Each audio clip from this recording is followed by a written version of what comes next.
Yes mbaniriza akadde kano muli mutya mwasibye mutya ino bagita Faadi TV UG mwabale kata mbatumileko ne Saudi Arabia abasinza mu ggwanga erya Oman bagamba nti muli babode nnyo okubanga munfollowinga negamba nti comment section weeri awo oba kabuntira mu comment section atosikane nga ogifollowinga bagita Faadi TV UG Pastor Rosias Bujingo Susan Makula okunoba ewa Pastor Bujingo agamba kizibu Susan Makula okunoba ewe era ajja kukirwanako nnyo Pastor Bujingo agamba nti n'okubadde amateeka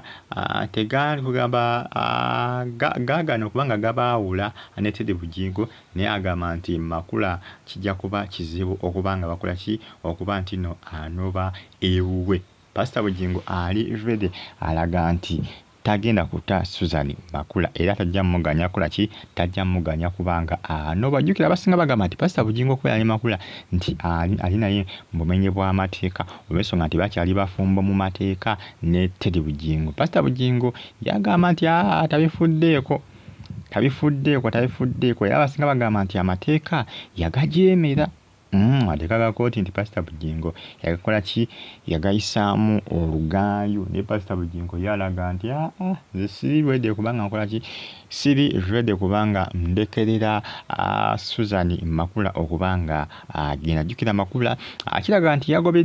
Grace Khan ngalaba Grace Khan ayinza okumutwala akama kajukira Grace Khan yali awo atagala butagazi agamba ati ate Prince Omar atebeki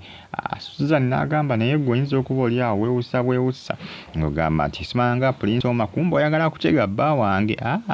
n'agamba nviira genda Makula akoze ki yakakanye agobye Grace Khan alabye nga Grace Khan ayinza okumunyigiriza ndowooza n'akakana ng'anobye okuva mu makaage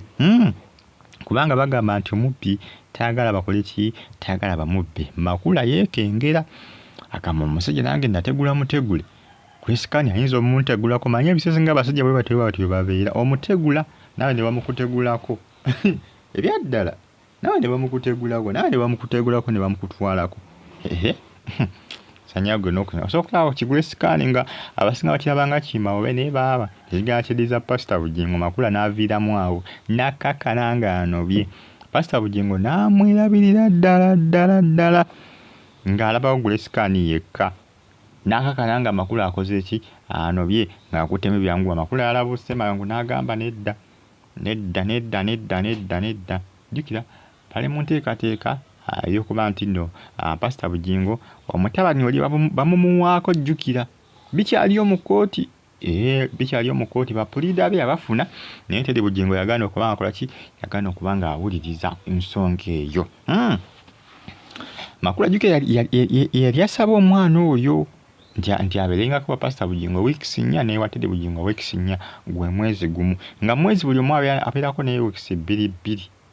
weeks 4 mu mwezi weeks 2 buli omu bwe kityo kyakirina okubanga kibeera kubanga balooya aba Pastor Bujingo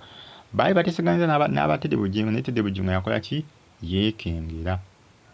mulange byebyo. Pastor Bujingo agamba nti Makula siyinza kumuganya kunoba naye abasinga bagamba Pastor Bujingo abyogerera awo Grace Khan kibeera mu makaago ne kyesala obuwero ne kyetiga akakana agobye Makula n'amugamba kwatamu ebyanguwa ogende onviire akakana amugambe kwatamu ebyanguwa ogende onviire Grace Khan nga kyesaza obuwero abasinga kirabanga kidoffe naye Pastor Bujingo ayinza okakana ng'akoze ki nga yeefulidde Makula newankubadde agamba nti tayinza kumwefuulira bye munange bitrendinga ku mitimbagano egya social media. Susan Makula yagoba Grace Khan ng'amwekengedde mbeera bulungi mweraba.